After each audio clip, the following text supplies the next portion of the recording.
स्वामी अखिलेश्वरानंद शास्त्री जी ने बड़ी अच्छी बात कही, मोक्ष तो संसार में चाहिए सबको।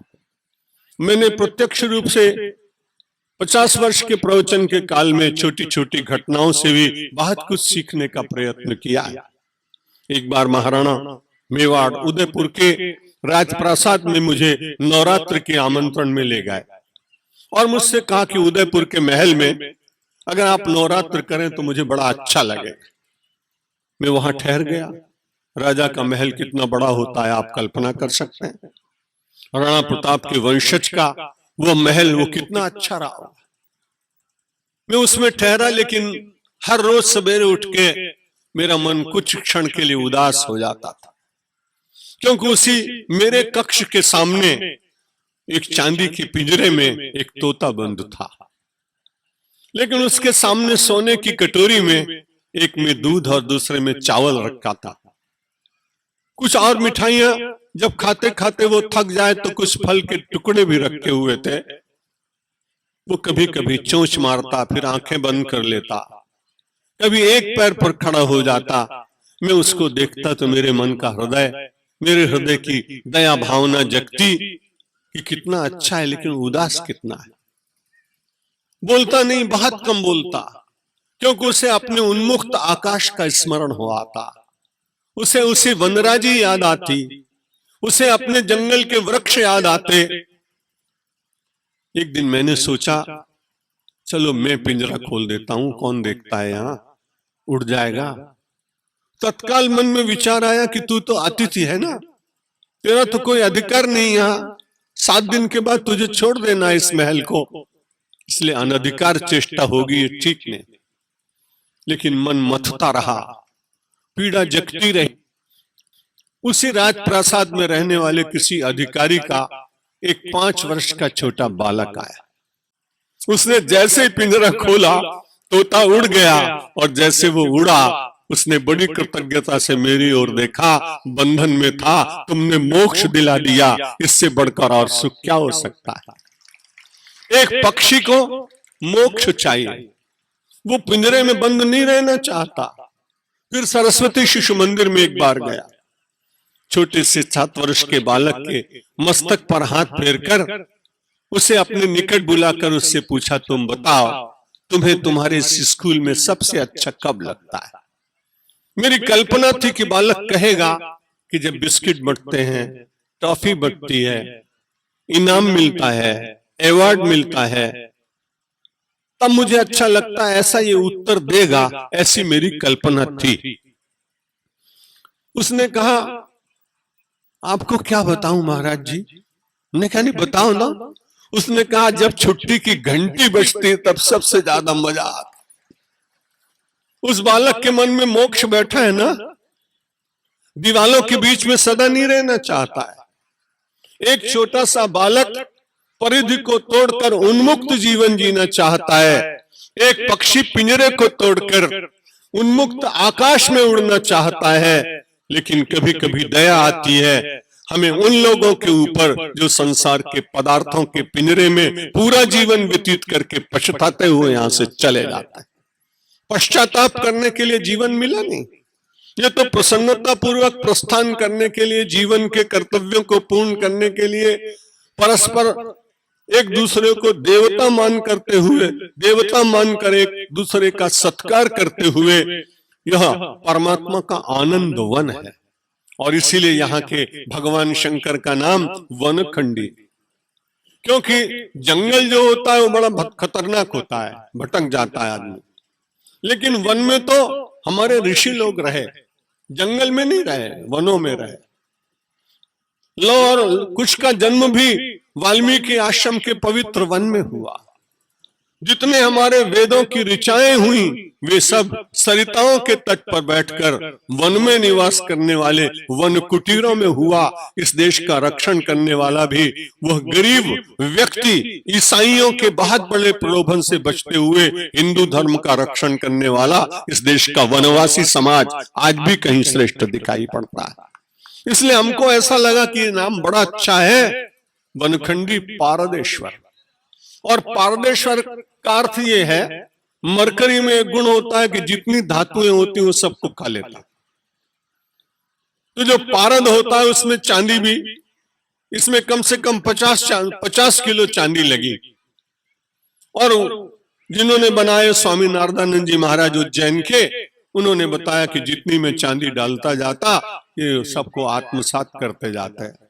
मैंने कहा बड़ा अच्छा है, पहले कभी विचार नहीं किया था कि पारदेश्वर की क्या महिमा है। आज लग रहा है कि जैसे पारद में और पारदेश्वर में कितनी भी धातुएं डालें वो सब पारद का रूप ले लेती हैं, उसमें चली जाती हैं। वैसे पारदेश्वर की का पूजन करोगे तो तुम्हारे पाप को खा जाएंगे और बाहर पानी के साथ अभिषेक में वो सब बह जाएंगे और वे तो स्वयं पारदेश्वर रहेंगे और आपको पुण्येश्वर बना देंगे। इतनी सामर्थ्य भगवान शंकर में, पुण्य का स्वरूप बना देते हैं वो, और लेते कुछ नहीं। भगवान शंकर की यही तो महिमा है, सबको देते हैं, आशुतोष हैं, बहुत जल्दी प्रसन्न हो जाते हैं। और इसलिए यहाँ वनखंडी पारदेश्वर महादेव जी की जो स्थापना और उसका प्रथम पाटोत्सव हुआ वो बड़ा मंगलकारी। एक हम सब लोग उपासना करते हैं, एक अभिषेक करते हैं। अभिषेक आपने सुना है, राजाओं का अभिषेक होता है, भगवान का अभिषेक होता है। अभिषेक के द्वारा सिंचन होता है। अभिषेक में केसर डाली जाती है, सुगंध डाली जाती है, अच्छे पदार्थ डाले जाते हैं। और भगवान शंकर के शीश पर जब अभिषेक करते हैं तो भगवान शंकर कहते हैं तुमने मुझे बहुत सुगंधित करने का प्रयत्न किया है, तुमने मुझे बहुत दुग्ध दिया है, जाओ तुम्हारे घर में समृद्धि बनी रहे और तुम्हारा जीवन सुगंध से परिपूर्ण बना रहे, इसलिए अभिषेक किया जाता है। क्योंकि लोग पूछते हैं, आजकल बिना हुआई के जवाब के नए विद्यार्थी आगे बढ़ना नहीं चाहते हैं, लेकिन हमारी जितनी संस्कृति की बातें हैं वो सब उनका फाउंडेशन साइंटिफिक, सब विज्ञान के द्वारा सम्मत है। इंटरप्रिटेशन हम नहीं दे पा रहे हैं, लोगों को हम उसकी व्याख्या नहीं बता पा रहे हैं, उसके पीछे जीवन का लाभ क्या है। यदि ये ज्ञात करा दिया जाए तो संसार के अनेक लोग और अनेक देश भारत की संस्कृति की ओर मुड़ रहे हैं। आप जाएंगे इंग्लैंड और अमेरिका में तो हर मोहल्ले में आपको योग केंद्र मिल जाएगा। आप जाएंगे तो आपको वेजिटेरियन सोसाइटीज मिल जाएंगे। आप जाएंगे तो बहनें वहां अमेरिका और इंग्लैंड की मेहंदी सीखने के लिए भारतीय कन्याओं और बहनों के पास जाती हैं। अमेरिका में तो साड़ी पहनने का एक बहुत प्रचलन हो रहा है। दुर्भाग्य इस देश का, वहां साड़ी पहनना चाहते हैं, यहाँ की कन्याएं जीन पहनना चाहती हैं। कैसी अद्भुत बात, जिसमें अपना गौरव है, जिसको पश्चिमी माताएं भी, बहनें भी स्वीकार करने लगी हैं। उन सब बातों को भूलना नहीं है। कभी कभी बच्चों को पहनना पड़े, स्कूल का कोई यूनिफॉर्म हो तो एक अलग बात, exceptionally you can do that, लेकिन बाकी तो अपने जीवन का वस्त्र है, विन्यास है, भोजन है, निवास है, चिंतन है, भगवान है, ईश्वर है, गीता है, उपनिषद है, राम है, रामचरितमानस है। इन सब के द्वारा व्यक्ति के जीवन का निर्माण और व्यक्ति के जीवन में संतोष की प्राप्ति होती है। लेकिन बड़ी कठिनाई, एक व्यक्ति को बहुत अच्छा कहीं वरदान में एक बगीचा मिल गया, लेकिन बगीचे के वृक्षों की पहचान उसने, जिसने उसे दिया, नहीं करा सका।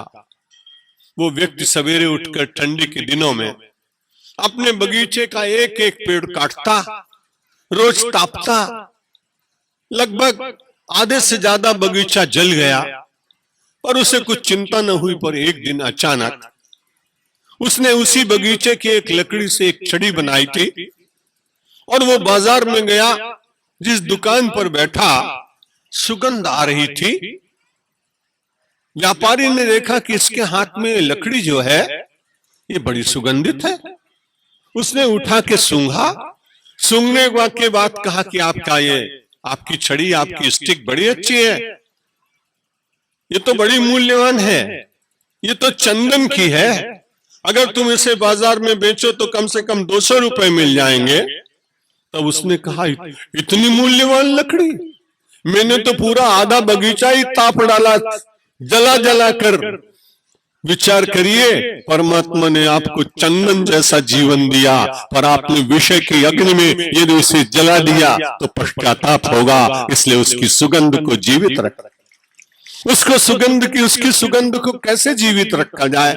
जरूर आप परफ्यूम लीजिए बाजार से, नहीं तो कॉस्मेटिक्स वाले कहां जाएंगे। लेकिन सबसे बड़ी सुगंध तो मानव के चरित्र से प्रकट होती है।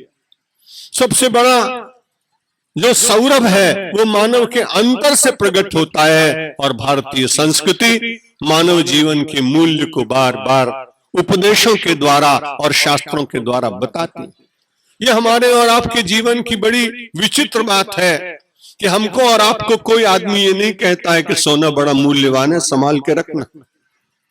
कोई रोज उपदेश भाषण नहीं देता है कि डायमंड बहुत महंगा है, इसके आभूषण को अपनी तिजोरी में बहुत संभाल कर रखना। कोई आदमी आपको कथा नहीं सुनाता है कि चांदी बहुत महंगी हो गई, इसलिए उसके बर्तनों को ठीक से रखना। ये आप अपने आप जानते हैं। सोने की महिमा अपने आप जानते हैं, डायमंड की महिमा अपने आप जानते हैं, चांदी की महिमा अपने आप जानते हैं, और भी उससे ज्यादा मूल्यवान जो धातुएं हैं उनका भी की महिमा आप जानते हैं। लेकिन ये बड़ी विचित्र बात अखिलेश्वरानंद जी भी कहेंगे, शास्त्री जी भी कहेंगे, शंकराचार्य जी महाराज भी कहेंगे, रामानंदाचार्य भी कहेंगे, मनुष्य का जीवन बहुत श्रेष्ठ। सोने के लिए कोई नहीं कहता है, आप अपने आप समझ जाते हैं। लेकिन मनुष्य के जीवन को बचपन से लेकर बुढ़ापे तक 100 बार सुनते हैं, बड़े भाग्य मानुष तनु पावा, लेकिन यही भूल जाते हैं। इसी भूल को सुधारने के लिए तो ये सत्संग किया जाता है, जिससे आप भूले नहीं, अपने वास्तविक स्वरूप का स्मरण। यदि मनुष्य को अपने स्वरूप का स्मरण रहे तो स्वाभाविक रूप से उसका वास्तविक स्वरूप है क्या। परसों मैंने आपसे निवेदन किया था कि वास्तविक स्वरूप तो आत्मा का स्वरूप, और उस आत्मा के स्वरूप का एक बार निर्णय हो जाने के बाद आप जंगल में भाग जाएंगे, आपकी फैक्ट्री बंद हो जाएंगी, आपका व्यवहार अवरुद्ध हो जाएगा, ऐसा कभी नहीं होगा। आत्मा की अमरता और आत्मा की सत्यता के कारण शरीर से होने वाले अपराधों में कमी आ जाएगी, दृष्टि पवित्र हो जाएगी, कान से शुद्ध श्रवण करेंगे, हाथों से दान करेंगे, पैरों से पवित्र स्थानों पर जाएंगे, वृत्ति से सबका कल्याण सोचेंगे, मन से भगवान का चिंतन करेंगे। आप देखें, इसमें कहीं स्वर्ग या मोक्ष में जाने की बात देह छोड़कर नहीं है, देह में स्वर्ग आ जाए, देह के भीतर भी परलोक की वृत्ति आ जाए, देह के भीतर ही परमात्मा का पावन नर्तन देखने का हमारा हृदय नृत्यशाला बन जाए, और उसकी लीला देखकर हम प्रसन्न होते रहें। इसके लिए अध्यात्म की आवश्यकता है। देह की नश्वरता का ज्ञान होने पर मानव बहुत बड़ा उत्सर्ग कर सकता है। भगत सिंह जी की माता जी के दर्शन करने का मुझको अवसर मिला। वृद्ध थी, सहारनपुर में आई थी, मैं हरिद्वार से उनके दर्शन करने के लिए गया। मेरा मन हुआ कि मैं इनके चरण छू लूं, पर मैंने कहा कि आप सन्यासी हैं, ऐसा मत करना महाराज, मुझे पाप लगेगा। मैंने उनसे पूछा कि आप बताइए, जब भगत सिंह फांसी के तख्ते पर चढ़े उस दिन कैसा हुआ। बोला महाराज, मैंने अपने बेटे को बहुत मना किया कि अंग्रेजों से माफी मांग ले, तुझे राय बहादुर बना देंगे, 500 बीघे खेती दे देंगे, बड़ा तेरा रुतबा बढ़ जाएगा। भगत सिंह ने 19 वर्ष की आयु में कहा कि मां, ये सब कुछ मिल जाएगा, लेकिन उसके बाद जो तेरे जीवन में कलंक लगेगा उसको कोई नहीं मिटा सकेगा, इसलिए मुझे फांसी के तख्ते पर जाने दे। जो प्राण दंड दिया गया है उसमें मत रो तू। उसमें मेरे आंसू पोंछे, और भगत सिंह 19 वर्ष की आयु में मस्ती के साथ मित्रों ने उसके गले में एक गुलाब की माला डाल दी, और वो फांसी के तख्ते की ओर चला। और जब फांसी लगी तो उसके बाद मृत्युदंड से पहले किसी का वजन लिया जाता है, मरने के बाद उसका वजन तौला जाता है। भगत सिंह की फांसी के बाद प्रसन्नता के कारण उनका वजन बढ़ गया। फांसी हुई, स्मशान में जला दिया गया, किसी को सामने खड़ा नहीं रखने दिया गया, लेकिन बाद में मां ने बड़ा आग्रह करके और उसकी राख स्मशान से भस्म उसकी मांगी और अपने गांव में ले गए। जिस समय फांसी पे चढ़ने जा रहे थे उस समय मां से कहा कि मां, मुझे बड़ा अच्छा लग रहा है, तुम रोना मत, क्योंकि जब मुझे फांसी का फंदा लग रहा होगा तब मैं आत्मा का चिंतन कर रहा होऊंगा। शरीर तो जाएगा लेकिन आत्मा अमर होगी और मुझे लगेगा कि मेरे गले में फांसी का फंदा नहीं, एक दूसरा गुलाब का माला इन अपराधियों के द्वारा डाला गया है और मैं गुलाब की सुगंध लेकर संसार से जाऊं।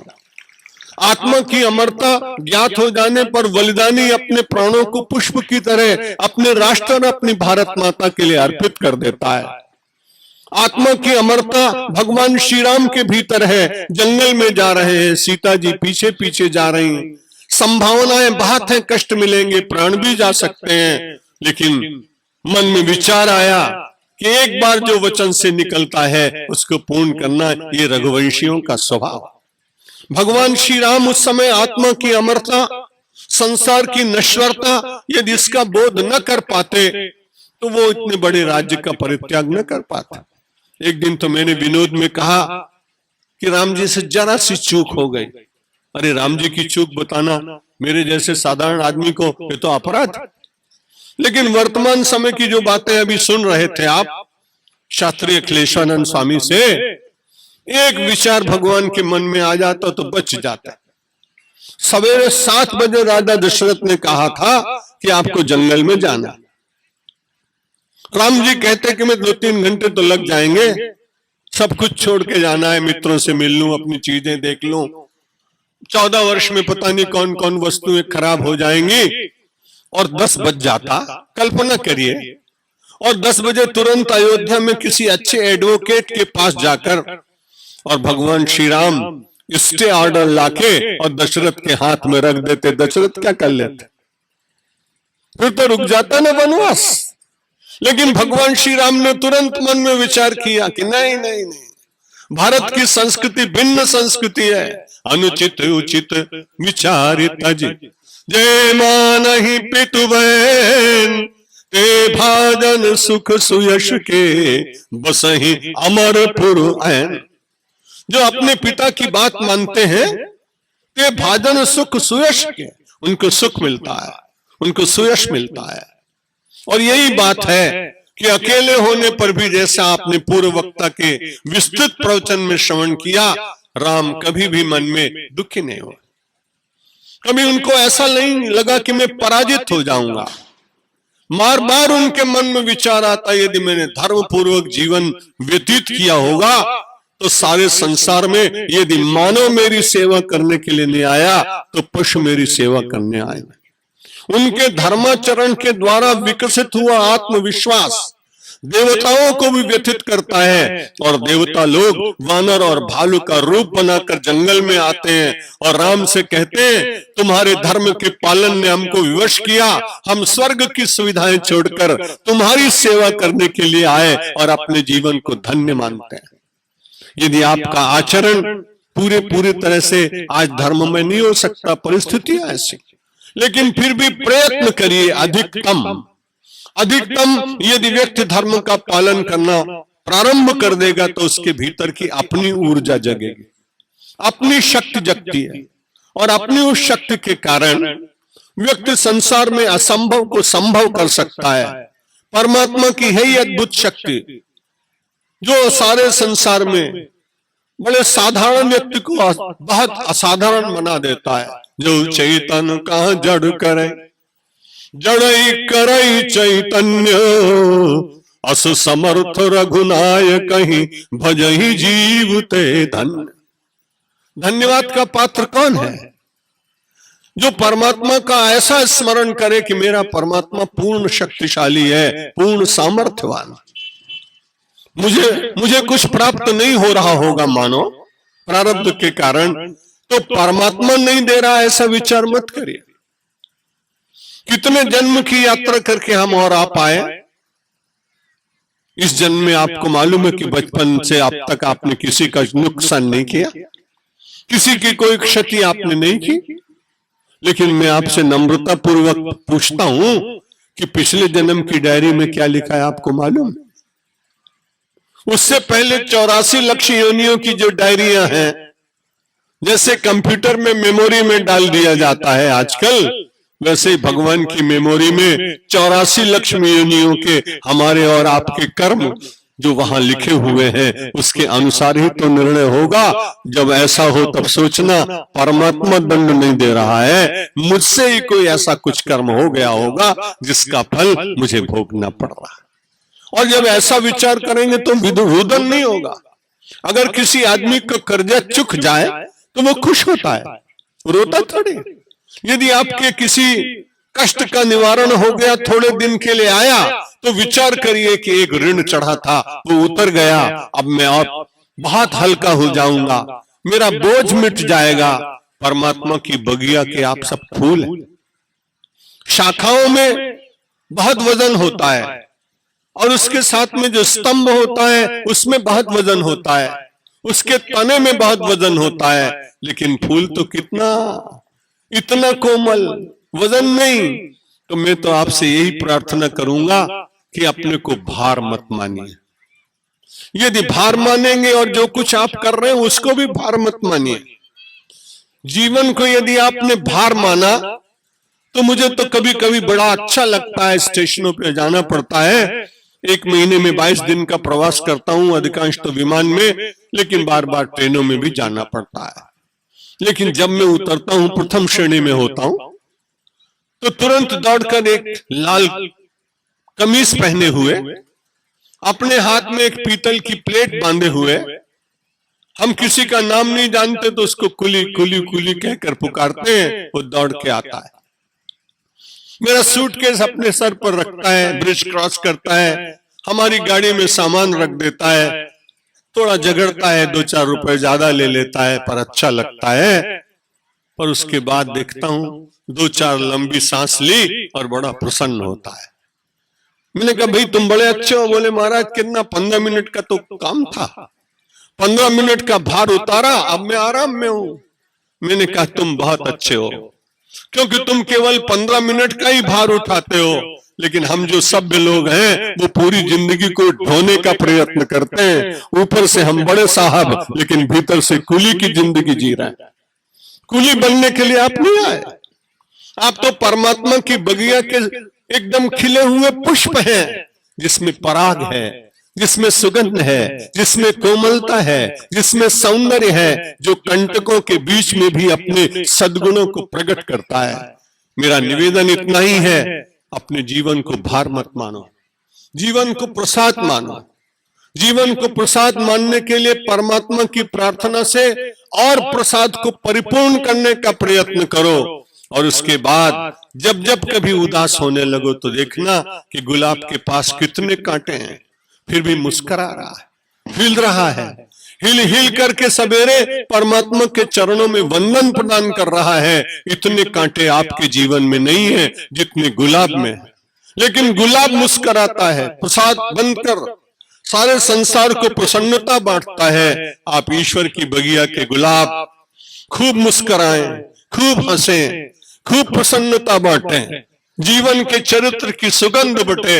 और ये भारतवर्ष चारित्रिक दृष्टि से श्रेष्ठ रहा, विज्ञान की दृष्टि से आगे बढ़े न बढ़े, लेकिन चारित्रिक दृष्टि से यदि वो श्रेष्ठता रहे तो ये देश फिर से एक बार जगत गुरु बन सकता है। अनेक बार मुझे हिंडाल्को में आने का अवसर मिला। बाबा कृष्णानंद जी के कार्यक्रम में लगभग 37 वर्ष पहले आया। आज मैंने उनसे पूछा कितने वर्ष हो गए मुझे आए? बोले आप सन 72 में संभवतः आए थे। तब से मैं कितनी बार आया, रेणुकेश्वर में कितने प्रवचन हुए, श्री A.K. अग्रवाल जी के समय में ऑडिटोरियम में कितनी बार प्रवचन हुए, और बड़ा अच्छा लगता है। मैं बड़ा भीतर से आनंदित इसलिए होता हूं कि मेरी लगभग 76 वर्ष की आयु हुई। आपके परिवारों में देखता हूं तो मुझे बड़ी दया आती। कोई 76 वर्ष का आदमी बैठा हो और ज्यादा बात करने लगे, तब परिवार के लोग कहते हैं खाओ पियो, बकबक ज्यादा न किया करो, ज्यादा बोला मत करो। तब मैं उस आदमी को देख के बड़ा प्रसन्न होता हूं कि इसको तो लोग बोलने को मना कर रहे हैं, और मुझसे तो निमंत्रण दे दे के बार बार कहते हैं कि सुबह भी बोलो, दोपहर में भी बोलो, रात में भी बोलो, और ये प्रवचन अगर 12 बजे तक चले तो मुझे विश्वास है कि आप निश्चित बैठे रहेंगे। मुझे अपने ऊपर बड़ा भरोसा है। तो मुझे भगवान के चरणों में और प्रणाम करने का अवसर आता है कि जिस वार्धक्य में लोगों को चुप करने की बात कही जाती है, उस वार्धक्य में आप मुझे पूरे देश और विदेश में बार बार घुमाकर अपनी सेवा ले रहे हैं। उसका कारण एक कि मैं प्रवचन नहीं करता हूं, मैं प्रसून की बात करता हूं, मेरे शब्दों को बनाता हूं फूल, आपको मानता हूं भगवान, चढ़ाता हूं आपके ऊपर 1 घंटे तक, आप प्रसन्न होते हैं, तब लगता है कि भगवान हंस रहे हैं, भगवान मुस्कुरा रहे हैं। ना आप मानव होते हैं, ना आप पुरुष होते हैं, ना आप स्त्री होते हैं, ना आप बालक होते हैं, आप होते हैं ईश्वर के स्वरूप। इसलिए आज की अपनी पूजा में मैंने 10 मिनट अधिक आपके ऊपर पुष्पों का चयन करके और उनकी वर्षा करने का प्रयत्न किया। आपने बड़ी शांति से सुना। हर रोज समय की मर्यादा का पालन करता हूं। आज मैंने स्वामी अखिलेश्वरानंद जी से कहा, कई लोगों ने कहा कि महाराज बहुत थोड़ा बोलते हो, थोड़ा तो बढ़ाओ। तो मैंने कहा चलो आज 10 मिनट और सही, इसलिए 10 मिनट ज्यादा बोले। बहुत कुछ आपने सुना है, थोड़ा सा जीवन में रखना, पूरा तो रखा ही नहीं जा सकता है। आप सब भाई बहनों के पास कहीं ना कहीं मखमल की कोई डब्बी होती है, उसमें आप अपनी अंगूठी रख देते हैं, चेन रख देते हैं, फिर उसको बंद करते हैं गोदरेज की अलमारी में। उस अलमारी में भी एक अलमारी, अलमारी के भीतर भी एक डब्बा, कितना संभाल के रखते हैं। आप भी अपनी मति को एक मंजूषा बनाएं और इन सुने हुए शब्दों में से कोई एक शब्द उसको इतना मूल्यवान बना के रख लें जो आपके जीवन में जड़ जाए, आपके साथ निगड़ित हो जाए, आपकी शोभा बन जाए, आपका श्रृंगार बन जाए, आपका जीवन बन जाए, आपका आनंद बन जाए। इन्हीं शब्दों के साथ आप सबको परमात्मा का स्वरूप मानकर अपने नमस्कार अर्पित करता हूं। आप सब जब मैं जाऊं तो चरण कोई नहीं छुएगा, आप मन से प्रणाम करेंगे, मैं मन से स्वीकार करूंगा। प्रार्थना मिलकर करिए। भगवान मेरी नैया उस पार लगा देना, अब तक तो निभाया है, आगे भी निभा देना। बलबल के साथ माया गए जो मुझे आकर, तो देखते न रहना, झट आके बचा लेना। भगवान मेरी नैया उस पार लगा देना। संभव है झंझटों में मैं तुमको भूल जाऊं, पर नाथ कहीं तुम भी मुझको न भुला देना। भगवान मेरी नैया उस पार लगा देना।